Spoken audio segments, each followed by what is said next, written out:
2007 Kia Sedona.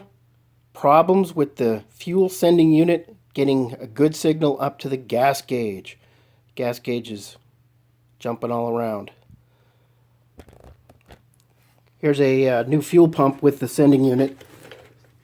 $200, and that's the cheap one. The more expensive one is $300. It's a lot of money considering what it is. So a couple days ago, my fuel gauge started going up, down, empty, full. It was just going crazy. I've had problems with this fuel sending unit before, so this time I'm going ahead and I'm just going to replace it.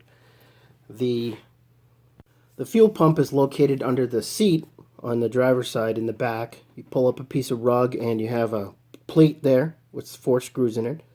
Take that plate off and then we'll take a look inside. You're going to be dealing with fuel here, so you should be in a ventilated location, not smoke, have a fire extinguisher close by, stuff like that. And obviously you don't want to drop anything down in the tank, so just be sure your work area is clear. Alright, that plate is off, 4 screws. We can see the connectors on the fuel pump. Just even with this plate on here, look at how warm, rusty and everything is in there. So it's definitely old. I'm going to unplug these, just squeeze them, unplug them, and then we'll move on. Okay, since the next step is to release that fuel line, we need to run the vehicle and drain as much fuel out of the line as possible. So I did that already. I started it, I held the throttle down, a couple thousand RPM, and just let it go. Go. Now we loosen this guy, push it to the right. And there's going to be some spray here for sure. Hopefully not too much, but it's inevitable. So you should have a bin underneath the vehicle. Catch bin. Push down on that, pull. Make sure you have there it is. Okay, so yeah, there's some spray. Not a terrible amount. Should wear safety glasses. Okay, now with the fuel under control, there's a rubber gasket here that you just want to pull up and get out of the way. I'll clean this up later.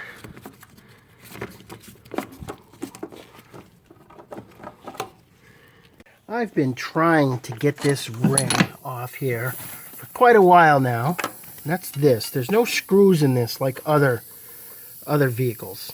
And I checked the Kia docs, and it says that this is a locking ring. So it's actually called a locking nut. So I've been banging on it with a hammer and stuff like this to get it to turn. And I can't get it to turn. So I moved up to the big guns. This is my pneumatic air hammer, air chisel. And it already worked, so I'm going to proceed with this. Only use this as a last resort, because this can cause sparks. Now, I washed everything down with water since we last checked in and dried it. And let's just push it out. All I want you to see is the ring move.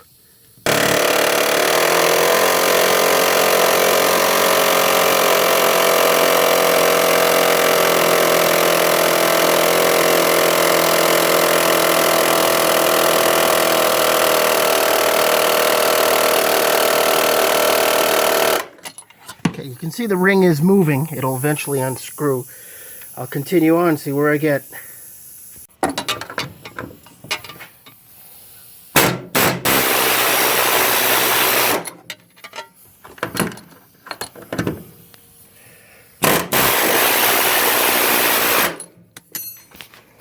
Okay, I honestly worked very hard with these kinds of tools and hammers to knock this ring out, and I could not get it out. So moving up to this is, this is a big deal. You may not have this kind of tool. So my experience is, if you don't have this kind of tool and you get stuck on this ring, stop, because there's no way it's going to come off. So now you can try on your own up to this point, and if you're lucky, you can proceed. But just, don't be surprised if this is harder than it should be. So before I put that on later, I'll oil that up nice. Now let me get this out of the way, and we can take this pump out, make sure you have something to drip on real quick before you extract it from the entire vehicle. Remember, you're dealing with gas here, so be careful.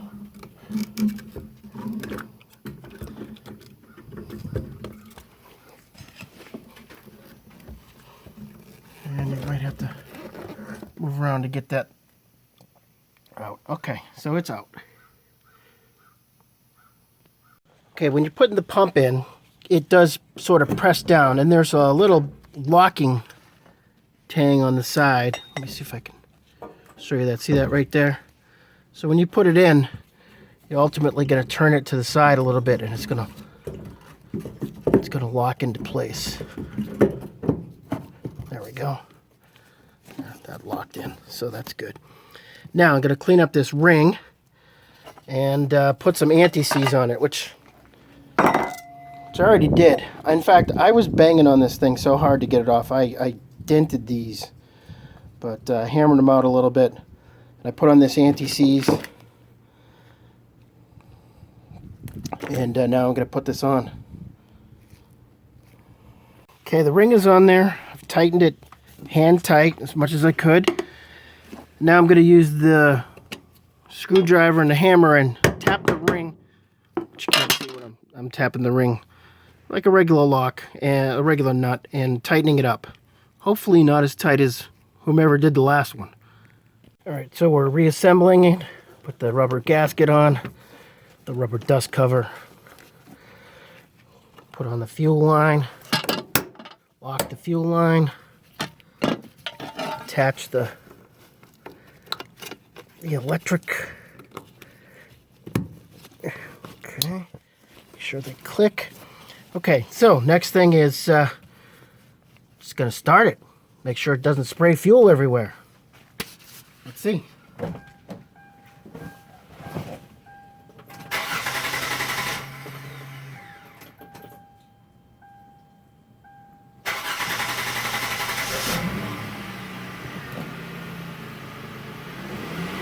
That's a good sign.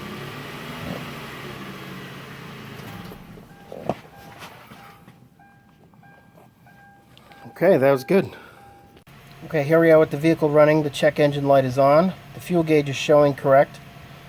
The check engine light is on because we disconnected power to the fuel pump earlier, and that lack of power tripped the sensor. That'll go away in a few minutes. I'm going to let the vehicle run, and we'll check in a few minutes.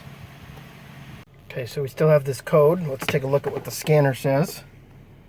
Evaporator emission system vent stuck closed. Fuel level sensor A circuit high. Okay, well, I expected the fuel level sensor, but I'm not expecting that evaporative emission system. Let's just reset those.